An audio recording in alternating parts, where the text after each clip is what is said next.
ప్రార్థన చేసుకుందాం.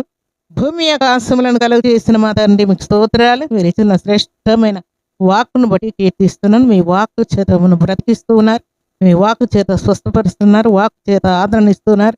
వాక్కు చేత నెమ్మదిస్తున్నారు. వాక్కు చేత జీవాన్ని ఇస్తున్నారు. మీకు స్తోత్రాలు తండ్రి. బయలువెలుడని బంధింపబడిన వారితోనూ, బయటకు రమ్మని చీకట్లో ఉన్న వారితోనూ పలుకుతున్న దేవుడు మీరే దేవా. అట్టే అధికారమును మాకు అనుగ్రహించిన తండ్రి మీకు స్తోత్రాలు.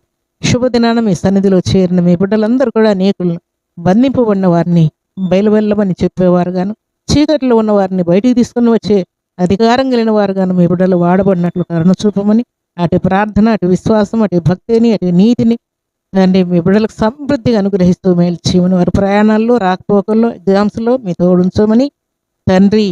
వారు ఎక్కడికి బయలుదేరినా, వారు ఏ పని ప్రారంభించినా మీకు ఆపదల సమృద్ధిగా దయచేస్తూ 30 60 మీ బిడ్డలను ఆశీర్వదించి 100 వర్ధిలు చేస్తూ మహిమ పొందమని, సమాధానంతో నింపమని, సఖ్యత దయచేయమని తండ్రి. మీ కృపను మెండుగా నిండుగా మీ బిడ్డలకు అనుగ్రహించమని, ఈ దినం బర్త్డేలు, మ్యారేజ్ డేలు జరుపుకున్న బిడ్డలకు దీవెన, ఆశీర్వాదం, శుభం దయచేయమని ప్రార్థిస్తూ మీ కృపగల హస్తములకు బిడ్డలందరినీ అప్పగించుకుంటూ యేసుక్రీస్తు పరిశుద్ధమైన నామములో స్తుతించి ప్రార్థించి అడిగి వేడుకుంటున్నాము తండ్రి. ఆమేన్.